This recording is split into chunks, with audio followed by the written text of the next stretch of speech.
Hi, I'm Melanie Moore. I'm an athletic training student here at Florida Gulf Coast University.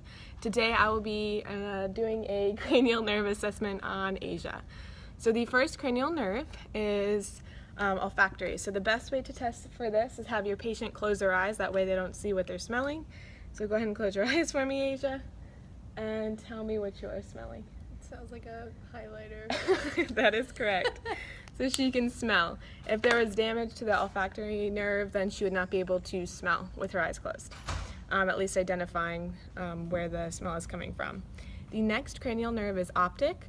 So what I'm going to have her do is, can you read this bottle for me right from where you are? Propel. Propel. Can you read what's above it? Water beverage with electrolytes and vitamins. Awesome. So that means her second cranial nerve is working. So that is regarding sight. The third cranial nerve is oculomotor. So basically what this is going to do is move your eyes and see for pupils which are equal and reactive to light. So to test this, I am going to have you follow the marker as I bring the marker closer to your face, okay? So I'm going to be watching for her pupils, and she's able to follow it. So there is no damage to her third cranial nerve. The fourth one is trochlear. So this is also going to coordinate eye movement. So once again, I'm going to have her follow the highlighter to test to see if her fourth cranial nerve is working. So as I move it up and down, please follow, okay? Good. For this assessment, you can also be looking for nystagmus. Once again, just looking for any type of nerve damage. And good. Okay. So for the fifth cranial nerve is trigeminal. So this helps face sensation, and it also helps to bite down. So that's actually the way I'm going to test this cranial nerve is, Asia, can you please bite down for me? Awesome. Nice big smile. So she was able to bite down, once again, noting that there is no damage to cranial nerve number 5. So the sixth cranial nerve is abducens. So this is also going to help eye movement. So I'm going to actually step behind Asia and check her peripheral sensation. So tell me which side I am on, okay? Good.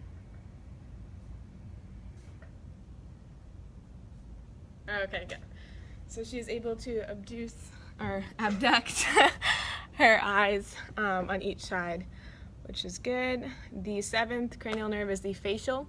So I'm going to have Asia make different facial expressions. So can you go ahead and smile for me? And then frown. And frown one more time.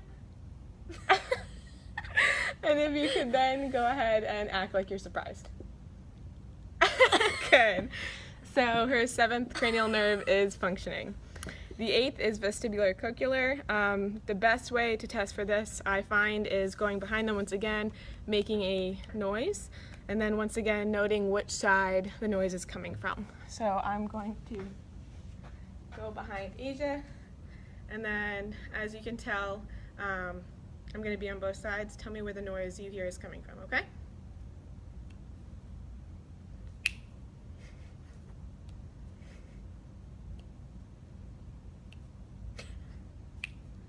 Awesome.